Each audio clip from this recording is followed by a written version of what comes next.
하나님의 말씀은 디모데전서 1장 5절부터 11절까지입니다. 1장 5절, 이 교훈의 목적은 정결한 마음과 선한 양심과 거짓 없는 믿음에서 나오는 사랑이거늘. 사람들이 이에서 벗어나 헛된 말에 빠져 율법의 선생이 되려 하나 자기가 말하는 것이나 자기가 확정하는 것도 깨닫지 못하는 도다. 그러나 율법은 사람이 그것을 적법하게만 쓰면 선한 것임을 우리는 아노라. 알 것은 이것이니 율법은 옳은 사람을 위하여 세운 것이 아니요 오직 불법한 자와 복종하지 아니하는 자와 경건하지 아니하는 자와 죄인과 거룩하지 아니한 자와 망령된 자와 아버지를 죽이는 자와 어머니를 죽이는 자와 살인자며 음행하는 자와 남색하는 자와 인신매매를 하는 자와 거짓말하는 자와 거짓 맹세하는 자와 기타 바른 교훈을 거스르는 자를 위함이니. 이 교훈은 내게 맡기신 바 복되신 하나님의 영광의 복음을 따름이니라. 하나님 아버지 하늘 감사합니다. 오늘 이 말씀을 통하여 우리에게 가르치시는 것 빠르게 깨닫게 하여 주옵소서. 예수님 이름으로 감사하며 기도드리옵나이다. 아멘. 자, 우리가 어제는 이 믿음 안에 있는 하나님의 경륜 이라는 이 말씀을 깊이 살펴봤는데요.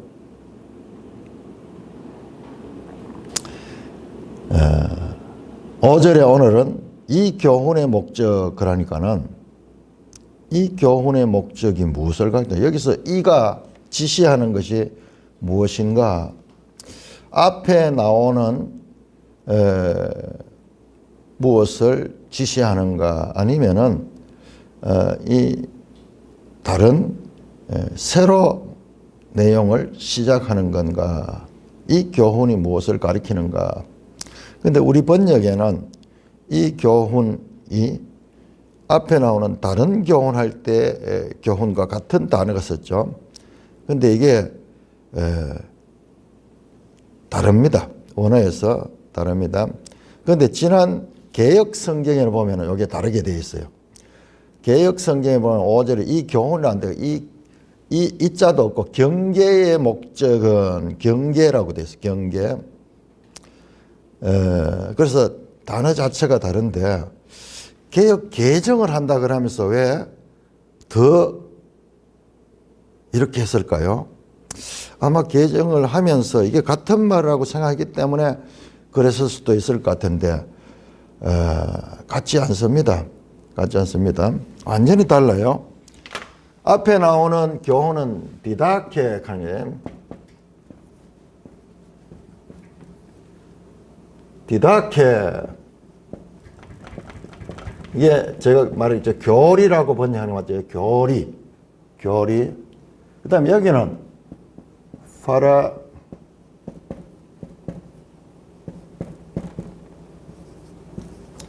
파라겔리아.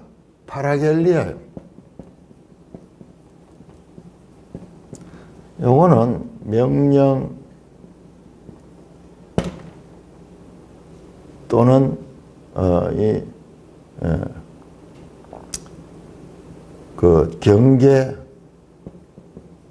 뭐 이와 같은 의미를 가지고 단어가 완전히 다른데, 그러니까 우리가 한글만 보면은 이 교훈은 오늘 본문에 교훈이라는 말이 여러 개 나오잖아요. 우리 번역에 지금 교훈이 4개가 나오거든요. 다른 교훈, 그 다음에 방금 읽었던 5절의 교훈, 그 다음에 저기 10절에 보면 바른 교훈이라는 말이 나오고, 그 다음에 11절에 이 교훈이라는 말이 나오니까는 주제가 교훈에 관한 것이구나, 그렇게 볼 수 있는데 실제로 그렇지 않아요. 단어 자체가 그렇지 않고요. 이따가 내가 설명했지만 여기 11절에 나오는 교훈 가는 것도 원어에는 없어요. 그 11절은 뭐냐면 앞에 나오는 바른 교훈을 수식하는 거예요. 그 원어 자체는 11절 자체는 교훈이 없어. 그러니까 우리 성경에는 바른 교훈과 다른 교훈 그러면서 이렇게 마치 이 두 개의 다른 대조되는 교훈을 가리키는 것 같은데, 뭐 그런 의미도 조금 있지만은 그렇지 않아요. 그렇지 않아요. 지금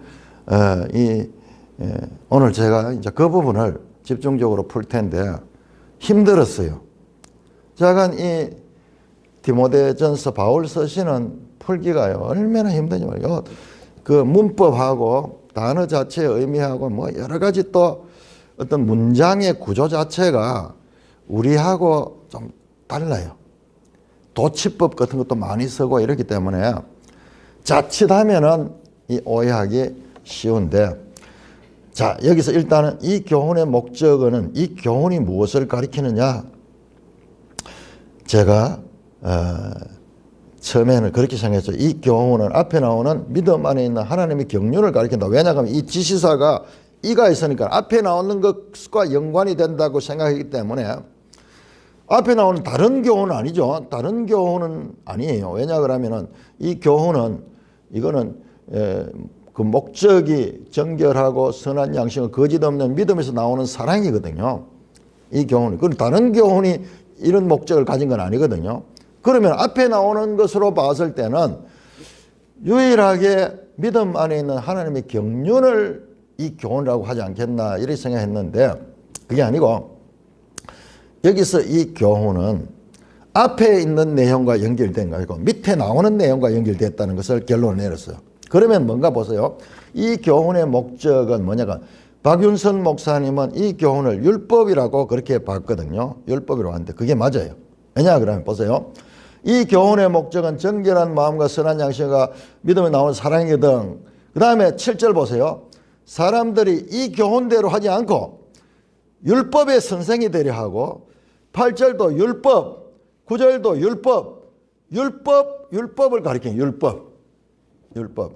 율법에 대한 설명이 쭉 나오거든요. 그렇다면은 여기서 이 교훈의 목적할 때 이 교훈은 율법을 가리킬 수 있다. 율법을 가리키는 것일 수 있다. 그것이 맞다고 생각돼요. 제가 한번 설명해 볼게요. 자, 이 교훈의 목적은 정결한 마음과 선한 양심과 거짓 없는 믿음에서 나오는 사랑이다. 어렵죠? 정결한 마음, 선한 양심, 거짓 없는 믿음에서 나오는 사랑이다. 무엇이 이 교훈의 목적이, 이 교훈이 뭐야? 율법으로 보면은 여기에 맞아 들어가요. 왜냐 그러면은 율법의 궁극적인 목적은 사랑이에요. 사랑. 예수님이 그렇게 말씀했죠. 마태복음 22장 37절에서 하나님을 사랑하고 내 이웃을 사랑하라. 이것이 온 율법의 강령이다. 그렇게 했죠.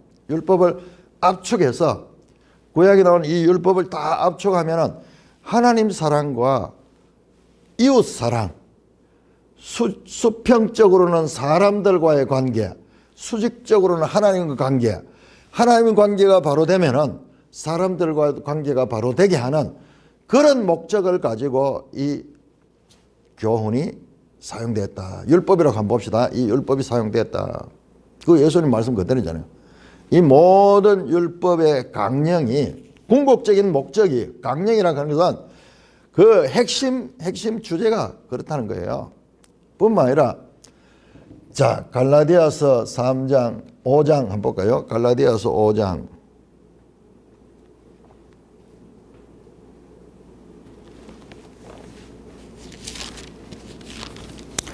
갈라디아서 5장 14절, 5장 14절. 온 율법은 내 이웃 사랑하기를 네 자신과 같이 하라 하신 한 말씀에서 이루어졌다. 온 율법은, 율법의 목적, 율법의 여기서 목적이라는 것은 텔로스 강대, 궁극적, 목표, 궁극적. 이 율법은 바로 내 이웃 사랑하기를 네 자신같이 하라는 그 말씀에서 이루어졌다. 그 다음에 로마서 13장 한번 볼까요?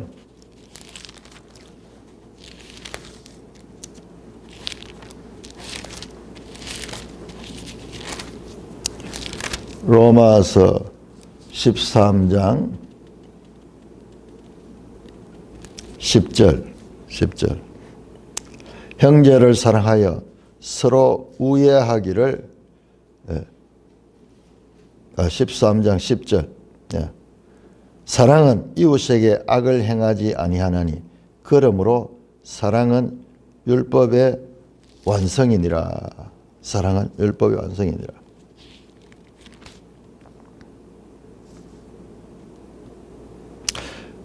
율법의 목표는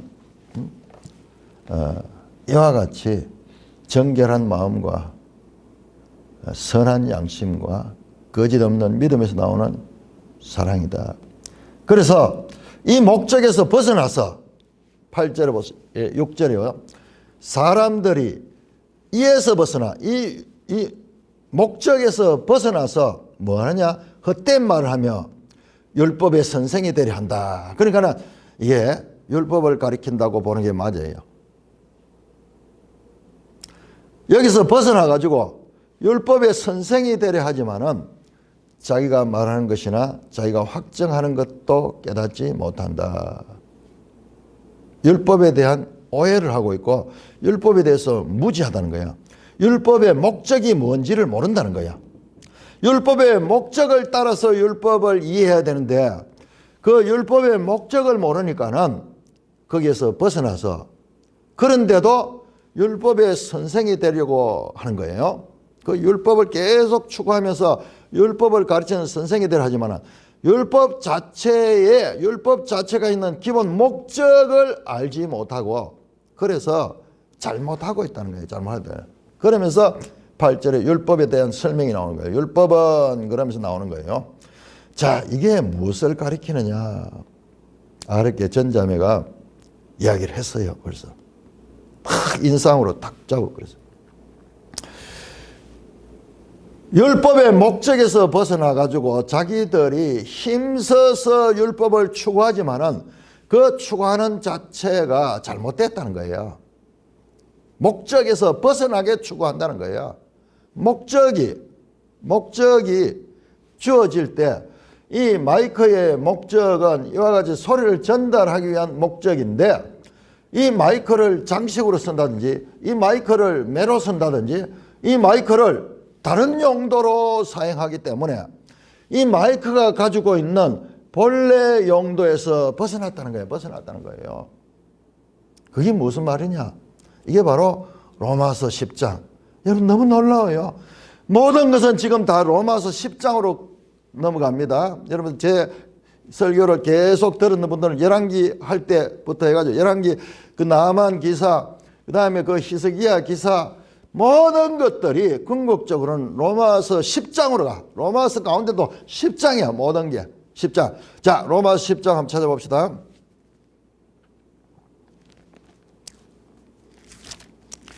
로마서 10장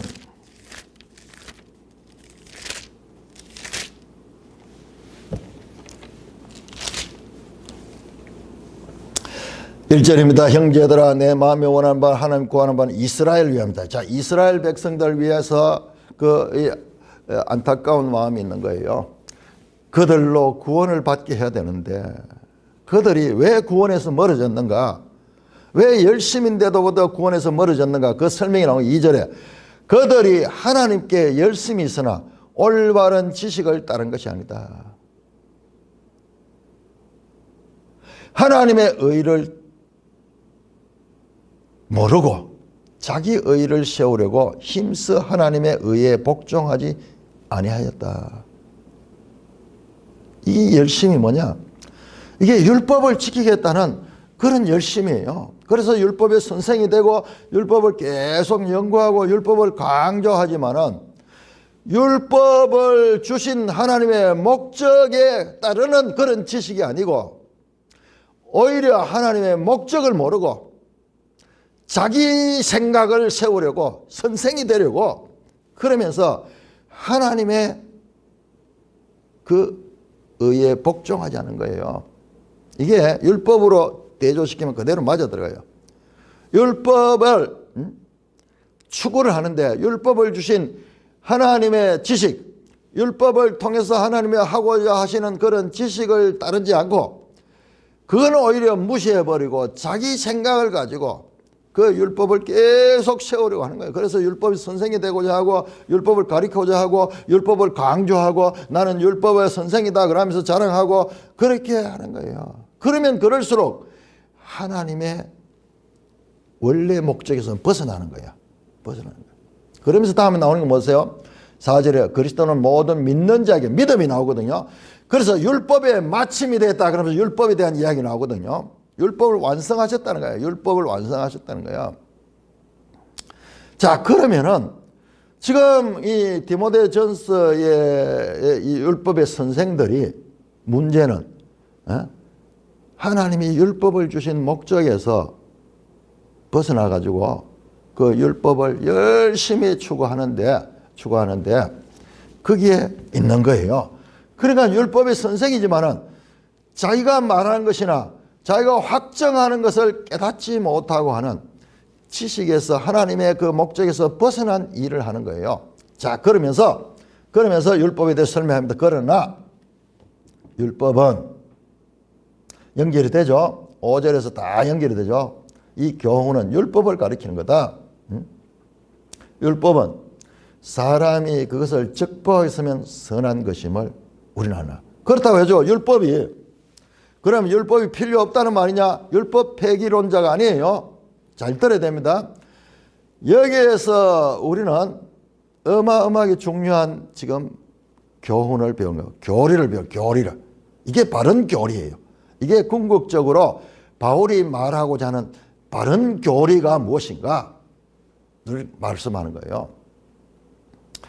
율법은 적절한 용도가 있어. 율법을 주신 용도대로 서면은 율법은 선한 것이다. 하나님의 뜻을 이루는 것이에요. 그러면서 알 것은 이것이니 율법은 옳은 사람을 위하여 세운 것이 아니라 옳은 사람 이 원어에 보면요. 디카이오스 의인 우리 보통 의인 갈 때 그 단어예요. 그건 때로는 의인이라고 쓰고 여기서는 또 옳은 사람이라고 풀어 쓰고 그렇겠네요. 의인을 위하여 세운 것이 아니고 그 다음에 뒤에 나온 거 오직 불법한 자와 복종하는 자와 쫙 막 계속 죄의 목록이 나와요. 옳은 사람을 세운 것이 아니요 오직 불법한 자와 복종하지 아니하는 자와 경건하지 않은 자와 죄인과 거룩하지 않은 자와 망령된 자와 아버지를 죽이는 자와 어머니를 죽인 자와 살인하는 자와 음행하는 자와 남색하는 자와 인신매매하는 자와 거짓말하는 자와 거짓맹세하는 자와 기타 바른 교훈을 거스린 자를 위해서 율법이 있다 그 말이에요. 무슨 말이에요? 율법은 옳은 사람을 위하여 세운 것이 아니다. 의인을 위해서 세운 것이 아니고 죄인들을 위하여 세웠다는 거예요. 자, 여기서 옳은 사람은 그러면 누구냐? 옳은 사람은 없나니 의인은 없나니 하나도 없으며 그렇게 말씀하거든요. 그래서 그러면은 누구를 위하여 썼나? 옳은 사람을 위하여 쓴 것은 아니다. 그러니까 여기서 옳은 사람은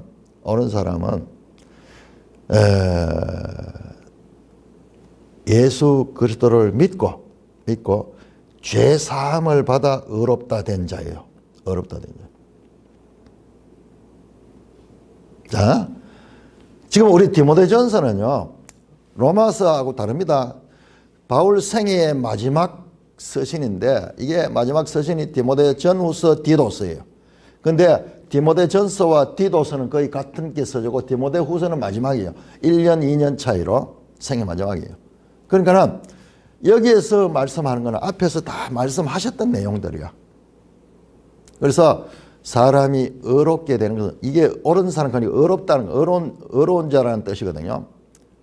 믿음으로 말미암아 어렵게 된다는 것을 하면 이미 다 가르친 상태예요. 자, 그래서 율법은 그러면은 옳은 사람을 위하여 세운 것이 아니에요. 오직 불법한 자와 복종한 자 쫙 하면서 죄의 목록이 나오는데, 자, 9절을 봅니다. 불법한 자, 복종하지 아니한 자, 불순종하는 자죠. 경건하지 아니한 자, 경건은 전부 하나님과의 관계에서 나옵니다. 그 다음에 죄인, 뭐 같은 이야기죠. 같은 이야기에 뭐 반복이죠. 전부 죄인을 가리키죠. 불법하니까는 법을 어긴 게 죄인이고, 불순종하니까는 죄인이고, 경건 하나님과의 관계가 없으니까는 죄인이고, 죄인들이에요. 죄인이죠. 그는 또한 거룩하지 아니한 자고, 그 다음에 망령된 자. 전부 망령되다는 단어는 여기 십계명에서, 여기 십계명과 다 연결돼요. 십계명에 너희 하나님을 망령되이 일컫지 말라. 하나님과의 관계에서 망령된 자를 이야기합니다. 그 다음에 보세요. 여기까지가 십계명에서 대신계명, 십계명 1계명에서 4계명까지 하나님과의 관계. 그 다음에 지금 이 아버지를 죽이는 거, 그 다음에 어머니를 죽이는 거, 이거 뭐예요? 대인관계의 출발이죠. 네 부모를 공경하라 하는데 그 부모를 공경하기는커녕 부모를 죽이기까지 하는 거예요. 그 다음에 살인하지 마라. 이게 뭐예요? 6계명이에요. 6계명. 그 다음에 보세요. 그 다음에 음행하는 자, 남색하는 자, 인신매매하는 자. 이건 7계명. 음행, 남색은 이게 동성애를 가리켜, 동성애. 이게요. 이게 가나안 쪽에서 발생한 거예요. 이 동성애가. 여러분, 창세기 9장에 노아가 이 포도주를 먹고 취해가지고 있는데 그 가나안의 아비 함이 이를 보았다. 아버지의 하체를 떨어지게 보았다 하는 그 내용이 나오는데, 그 사건을 죄로 여겨요. 그 하체라는 이 번역이 이게 성기를 가요. 성기. 함이 아들이잖아요. 아들로서 아버지의 성기를 보고 그것을 드러내고 막 그렇게 했는, 그거를 어떤 동성애적인 그런 뉘앙스가 있어요, 거기에. 근데 우리 보세요. 레이기나 이런 거 보면은 가나안 땅에 들어가거든.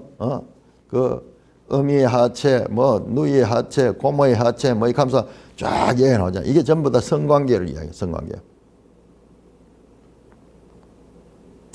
그러니까 이게 함의 후손, 가나안 땅에서 이게 발달했는 것 같아요. 그 암시가 돼요. 오늘날도 우리가 지금 이 동성애 문제가 우리하고는 전혀 상관이 없을 줄 아는데 우리는 그런 면에서요, 청정지역이네요. 청정지역이에요. 우리 이런 자체가 있을 수는 있었겠지만 이게 표면으로 드러내지 못해. 죄라는 것을 알기 때문에 이건 드러내지 못해서. 그런데 지금은 이걸 막 드러내고 있잖아요. 권리를 주장하고, 심지어는 이게 더 권리가 더 바른 거지. 이걸 또 가르치고 말도 할 수 없는 그런 희한한 세상으로 넘어가죠. 자, 본문을 충실하겠습니다. 그 다음에 인신매매하는 자, 가장 악히거든요. 구약 성경의 그 레위기의 법 가운데서 가장 악한 죄 가운데 하나가 이 인신매매예요.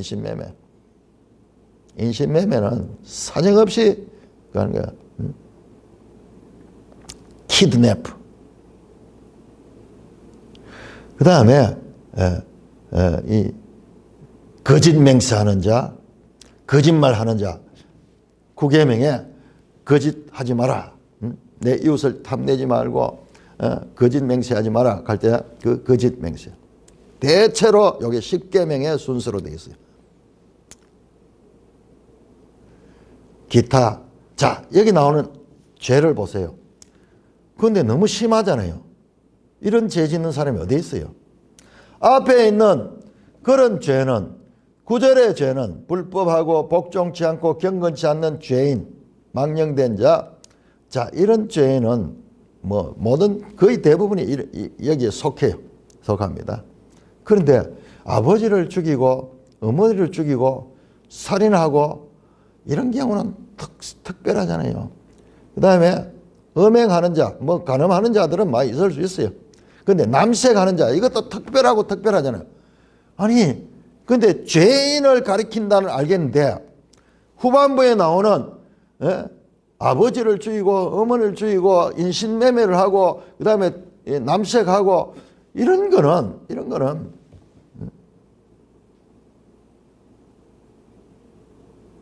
너무 극단적인 것이어서 우리가 무슨 말을 하려는 거지? 그런데 죄 가운데서도 가장 악한 죄를 이야기하는 거예요.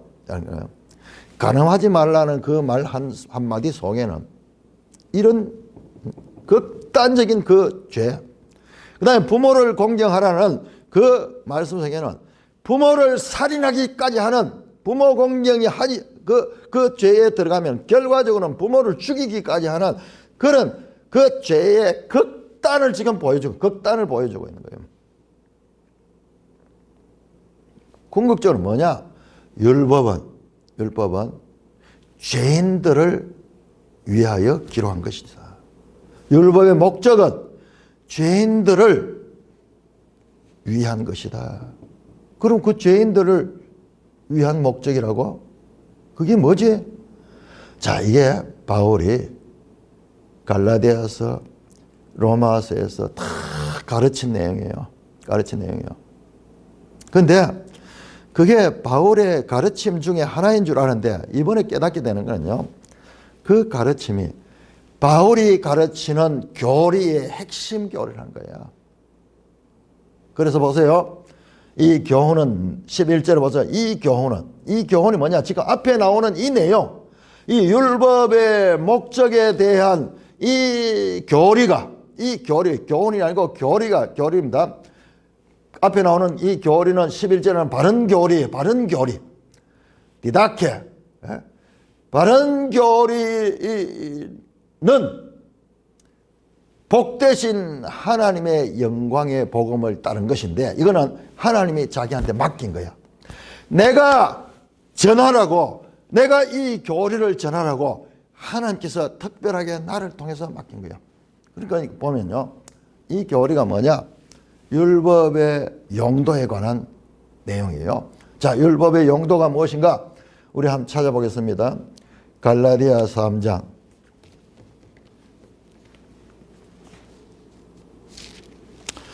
자, 갈라디아 3장보다도 먼저 로마서 3장을 보겠습니다. 로마서 3장.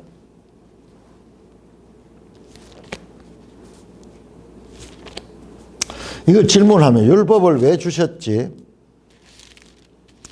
성도도 실컷 공부해놓고 나중에 가면 잘 몰라요. 자, 여러분 구약 성경을 한번 보세요. 너무 이상하잖아요. 왜 하나님께서 율법을 주셨어요? 그리고 이 신해산 언약 주시고 그래서 자세하게 율법을 주시고 그 율법을 지켜서 행하라고 그렇게 모세오경 특별히 신명기에서 말씀하죠. 그래서 율법을 잘 지키면은 신명기 28장에서 복을 받고 율법을 불순종하면은 저주를 받는다 하는 내용이 나오죠. 그러니까 율법을 자세히 가르치고 율법을 불순종해서 오는 저주에 대한 형벌까지도 자세히 기록해 놨죠. 그런데 결과적으로 어때요? 결과적으로 이스라엘 역사는 율법의 불순종으로 인해서 망하는 거예요. 멸망하는 거예요. 그 율법 불순종의 결과가 신명기에 나옵니다. 신명기에 그 저주에 나오는데 너희가 이 땅에서 뽑혀 여러 나라도 흩어지게 될 것이다. 추방되는 거예요. 추방. 하나님 주신 가나안 땅에서 추방되는 거. 아직 가나안 땅에 들어가기도 전에 장차 부패해서 가나안 땅에서 추방되는 이야기가 이미 신명기에 나오는 거예요. 그럼 뭐지? 결과적으로 추방돼 버려서. 그럼 뭐지? 구약 성경은 도대체 무슨 내용이냐? 아니 이스라엘 백성들 율법을 주면 그 율법을 잘 지켜가지고 이스라엘 백성들이 잘 먹고 잘 살고 하나님의 백성으로서 온 세상 가운데 이 영광스러운 하나님의 영광을 드리는 나라가 돼야 되는데 전혀 그렇지 아니할 뿐만 아니라 우리 열왕기 봤죠? 세상 나라와 똑같거나 심지어는 세상 나라보다 더 타락한 거야. 그럼 무슨 내용이야? 시내 산에서 그렇게 웅장한 가운데 하나님이 임재하시고 모세를 통해 가지고 그와 같은 율법을 주시고 그렇게 해서 거룩한 백성으로 시작해서 하나님의 약속하신 땅 가나안 땅에 들어가게 해가지고 거기서 나라를 세우고 그랬는데 어땠다는 말이야? 망했다는 이야기야.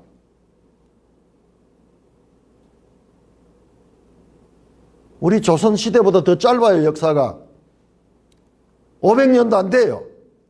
가나안 땅에 들어가서 사울 왕 때부터 망하기까지 집어면요 500년도 채 안 돼요. 무슨 이야기요 그러면은? 다른 게 뭐가 있어 세상 나라? 이게 바로 율법인 거예요. 율법은 이스라엘이 율법을 지키지 못한다는 것을 보여주는 거예요. 뭐라고? 그게 무슨 말이나 돼? 나는 늘 가지고 있던 궁금증이 그거였어요. 영두삼이잖아요. 구약 성경이.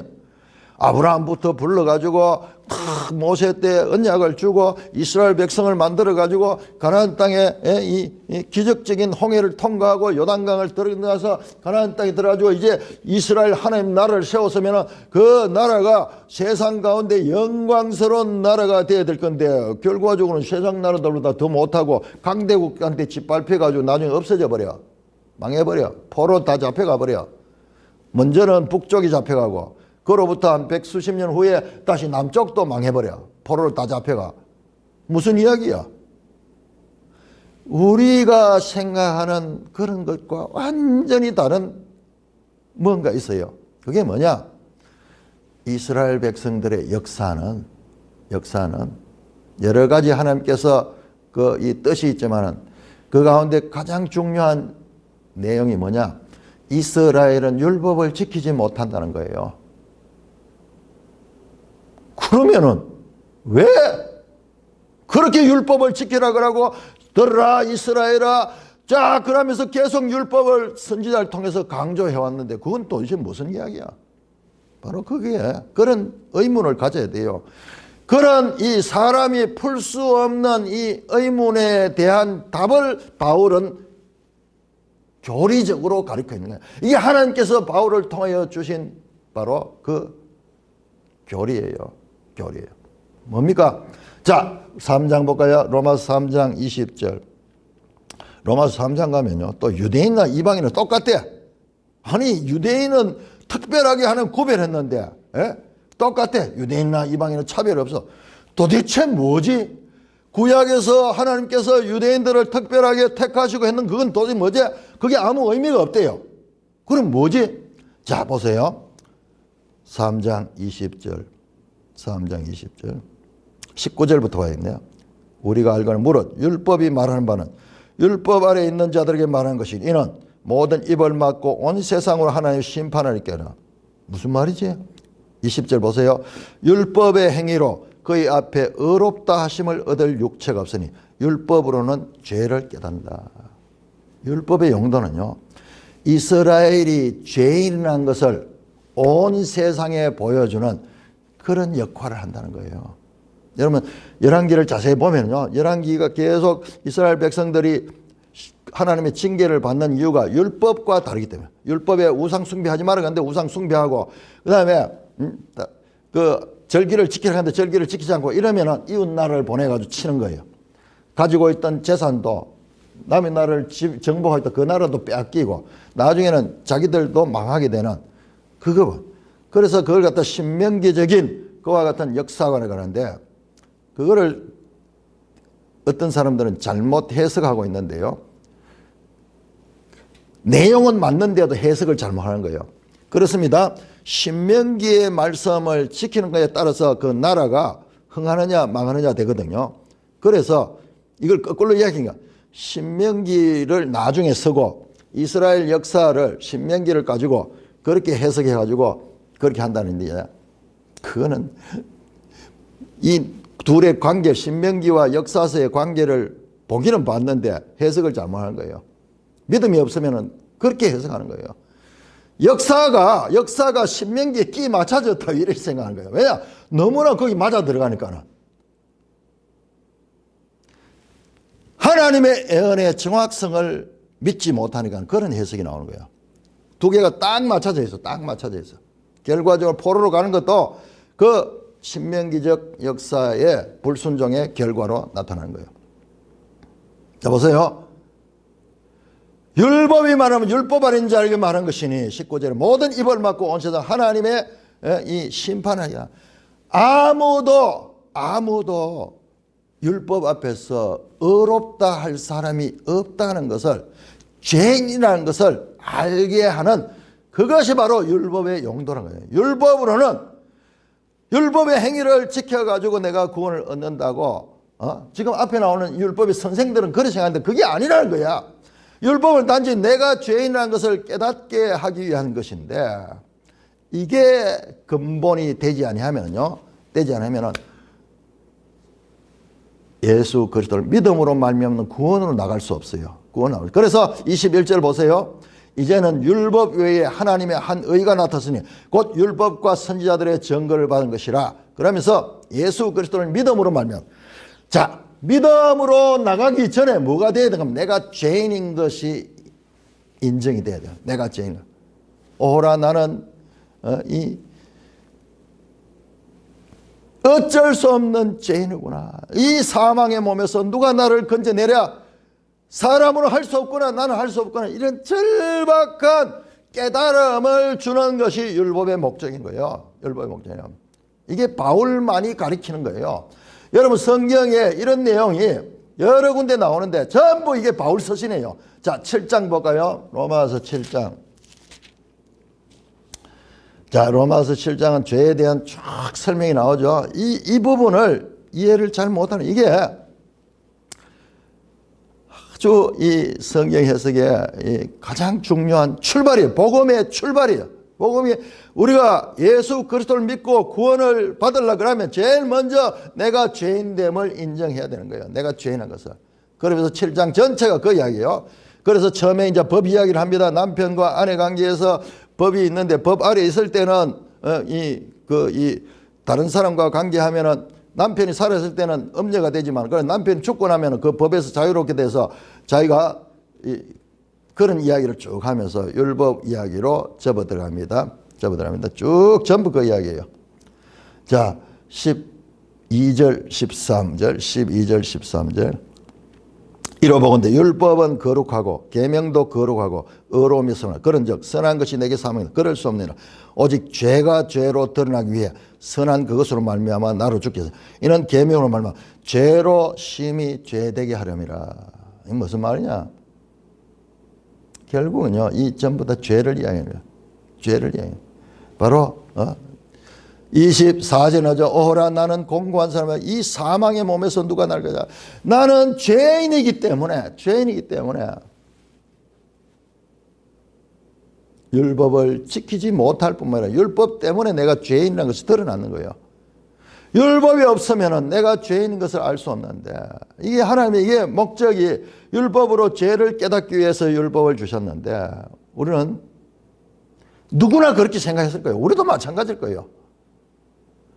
하나님 율법을 잘 지켜가지고 내가 의인 돼야지 이렇게 하는데, 하나님 목적 자체가 그게 아니었다는 거야. 그거를 이해하게 되면 이스라엘 구약 성경의 역사도 이해되는 거야. 그걸 이해 못하면요, 성경 전체가 이해가 안 돼요. 하나님이 뭐지? 하나님도 아무것도 아니네. 용두삼이네. 아니, 율법도 주고 이스라엘 백성 그렇게 특별하게 도와주기도 하고, 그러면서 결과적으로 그 나라가 흥하고 그래서 영원한 모든 나라의 모범이 돼야 되는데 그 백성이 망해버렸어. 그럼 뭐냐? 이스라엘 역사는 율법을 사람은 지킬 수 없는 그로 말미암아 죄인이라는 것을 깨닫고 회개하도록 하는데 중요한 역할을 하는 거예요. 그래서 여러분 그 이스라엘 역사에서 회개가 일어난 게 뭐냐? 다니엘 9장에 다니엘의 회개예요. 다니엘이 회개를 하면서 비로소 이 모든 것들은 우리의 죄로 말미암아 우리 나라가 망했는 거고 우리가 이렇게 바벨론 포로로 어디에 있다는 것을 고백하는 내용이에요. 고백하는 내용. 예수님께서 말씀하십니다. 사람으로는 할 수 없어되 오직 하나님으로는 할 수 있느니라. 율법 그 청년 정말 율법을 잘 지키고 지식도 많고 재산도 많았던 그 부자 청년이 와서 예수님을 찾아와 가지고 내가 무엇을 하여야 영생을 얻으리까 그러면서 찾아왔을 적에 그가 최후까지 가지고 있는 믿고 있는 그 재산이 많이 있어서 정말 선하고 훌륭한 청년이에요. 그런데도 말고 네 재산을 팔아가 가난한 자에게 나눠주라 그러니까는 그만은 순종했는지 안 순종하면 그 자리에서 답하지 못하고 돌아서서 갔다 가는 이야기 나오죠. 그때 베드로가 묻는 거예요. 아니 저런 온전한 청년이 구원을 받지 못하면 누가 구원을 받을 수 있단 말입니까? 더더욱이 자기들 보니까 저 사람들은 더 못하거든요. 그때 하시는 말씀이 사람으로는 할 수 없다. 그러나 하나님으로는 할 수 있다. 이 말씀이요. 이 전체를 가리키는 거예요. 갈라디아 3장 전부 그 이야기입니다. 전부 그 이야기요. 이게 바울 교리의 가장 기초적인 이야기입니다. 그리고 우리 신앙의 기초입니다. 우리 신앙의 기초가 율법에 대한 바른 이해가 없으면 교리 자체가 성립이 되지 않아요. 교리 자체가 성립되지 않아요. 갈라디아 3장 쭉 이야기를 하죠. 3절 너희가 이같이 어리석으냐 성령으로 시작해 육체로 마치겠냐. 5절 나오죠. 율법의 행위냐 듣고 믿음이냐 쭉 하면서 율법과 믿음을 대조하면서 10절에 무릇 율법 행위에 속한 자는 저주 아래 있나니 기록된 바 누구든지 율법책에 기록된 모든 일을 항상 왜 율법 행위인 사람들이 저주에 있는가? 율법을 못 지키니까는 불순종은 저주잖아요. 그러니까는 그대로 되는 거예요. 그대로 되는 거예요. 그런데 무릇 율법의 행위에 속한 자는 저주 아래 있는데 기록된 바 누구든지 율법책에 기록된 모든 일을 항상 행하지 않는 저주하는 자. 자, 율법을 다 잘 지켜도 하나 또는 한 번은 잘 지키는데 다음번에 언제나 늘 항상 이게 온전하게 지켜야 돼요. 그러면 그렇지 않으면 죄인이에요. 저주를 받게 돼요. 그래서 결론을 내립니다. 11절에 하나님 앞에 아무도 율법으로 말미암아 어렵게 되지 못하는 것이 분명하다. 이는 의인은 믿음으로 말한다. 율법으로는 어렵게 될 수 없고 어렵게 되면 구원받는다고 같은 말입니다.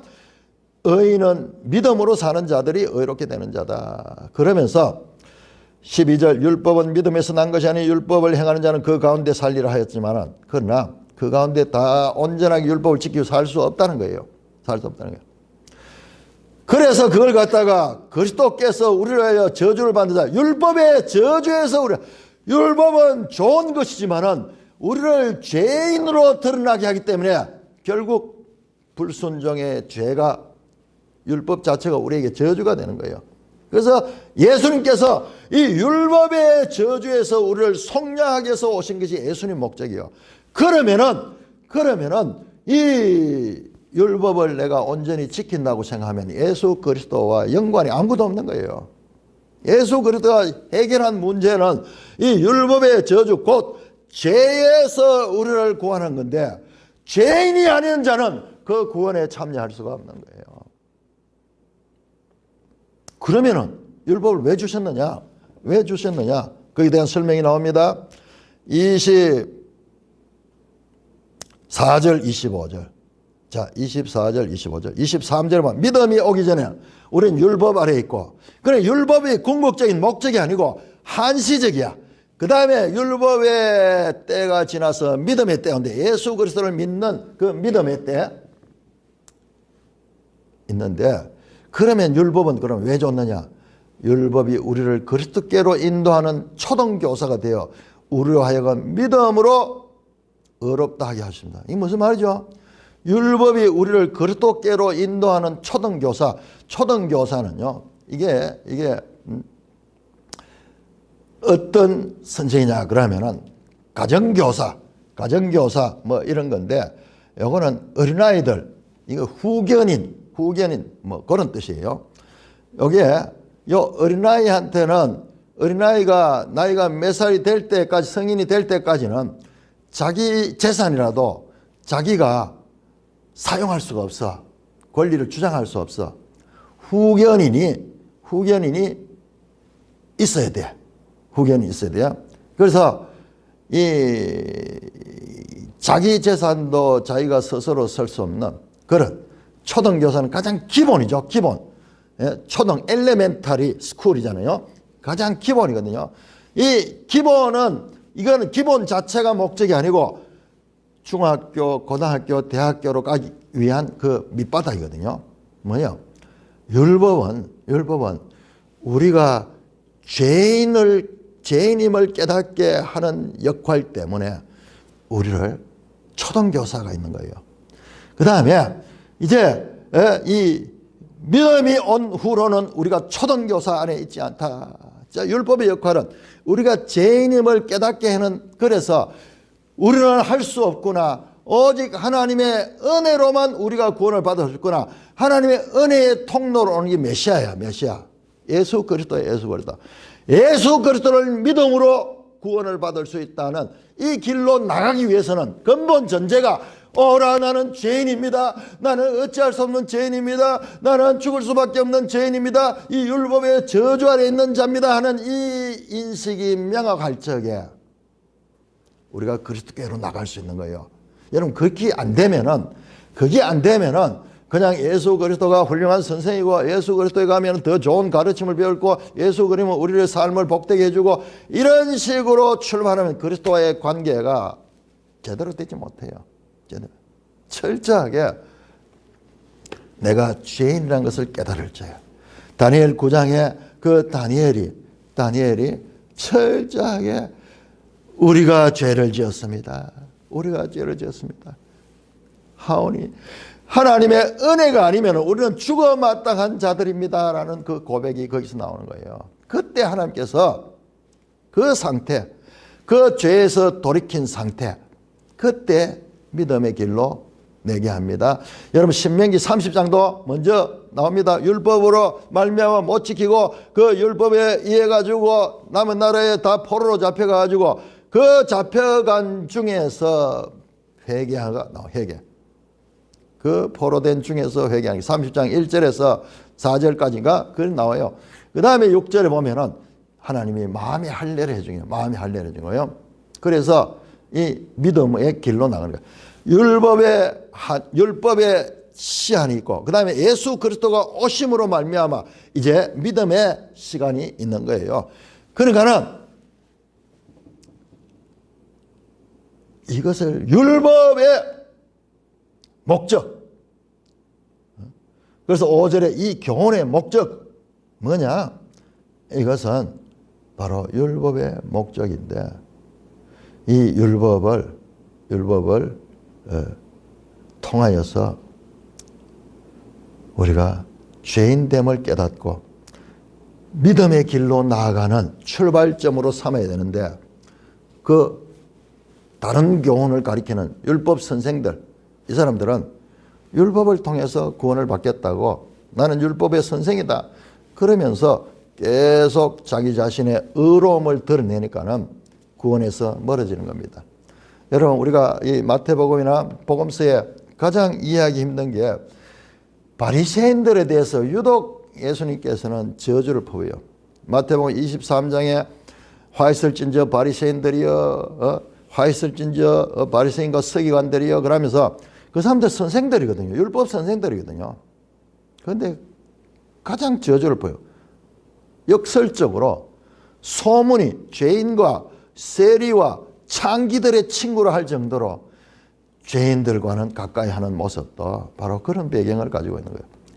이것을 설명해낸 것이 바울이고, 이 교리가 하나님께서 바울에게 가르치신 바로 하나님의 구원의 경륜에 이게 이 합당한 하나님께로부터 온 그 교리인 거예요. 하나님이 11절에 이 교훈은 내게 맡기신 바, 하나님의 영광의 복음을 바르게 전하는 하나님이 내게 맡긴 일이고, 이 일을 내가 한 거다 하는 말씀입니다. 이게 그렇게 중요한 거예요. 그러니까 우리는 지금까지 저도 그렇게 알고 있었어요. 그렇다, 율법으로는 죄를 깨닫게 하는 거다. 참 이해하기 쉽지만 어렵지만은 그게 그렇구나. 그리고 이스라엘 역사를 다 보면 이게 맞아요. 그런데 그 자체가 바울에게 주어진 복음의 핵심 교리예요. 이게 믿음으로 구원을 얻는 이게 기초예요. 내가 죄인됨을 깨닫지 못하는, 율법을 통해서 내가 율법을 지킴으로 말미암아 의롭다 함을 얻겠다는 바리새인들이나 율법 선생들의 생각은, 그 생각이 강하면 강할수록 하나님의 원래 뜻 율법을 주신 목적에서는 점점 더 멀어지는 거예요. 그들이 하나님께 열심히 있으나 하나님의 지식을 따른 것이 아니라 자기 의를 세우려고 계속 힘써 하나님의 의를 복종치 않은 거, 하나님 의에서 멀어지는 거예요. 지금 그 이야기예요. 그 이야기. 자, 그래서 이 교훈, 율법으로 우리가 죄인됨을 깨닫게 하는 이 교훈은 로마서 3장, 로마서 7장, 갈라디아서 바울 서신 전체에서 나오는 가르침인데, 이것이 바울이 하나님께로부터 받아서, 여러분 우리가 봤잖아요. 이 모든 것들이 구약에서 올라오는 거잖아요. 구약에서도 결과적으로 히스기야가 하나님 말씀을 붙들고 기도하게 되는 그 믿음, 이 모든 것을 압축해서 이와 같은 정리를 했는가. 율법은 죄를 깨닫게 하는 것이라는 그 가르침을 정리해서 표현해요. 이거는 바울에게 맡기신 하나님의 이 복음에 의한 그와 같은 교리고, 이것이 바른 교훈이다. 이것이 예수 그리스도를 믿음으로 말미암아 구원하는 그 구원의 출발점이다.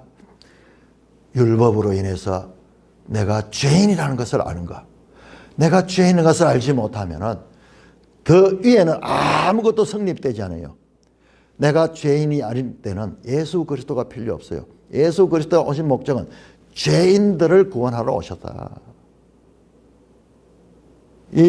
우리는 너무 많이 듣고 너무 익숙해가지고 감흥이 오지 않을 수 없어요. 그러나 이 원리, 이와 같은 배경을 깨닫고 믿는 것과 그렇지 않은 게 차이는 엄청납니다. 여러분, 율법으로는 죄를 깨닫게 한다. 이것은요, 바울 사상이죠. 그런데 그 바울 사상은 어디서 나오냐? 하나님께서 맡기신 그와 같은 교리예요. 교리입니다.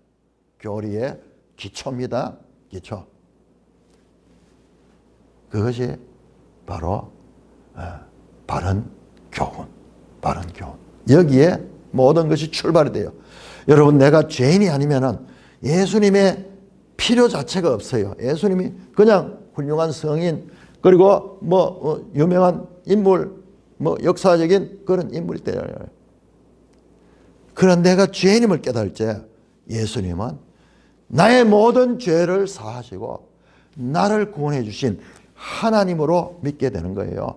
이것이 믿음으로 말미암는 구원인데, 이것이 바로 신약 핵심 내용인데, 이것 자체가 되기 위해서는 율법에 대한 바른 이해가 있어야 한다.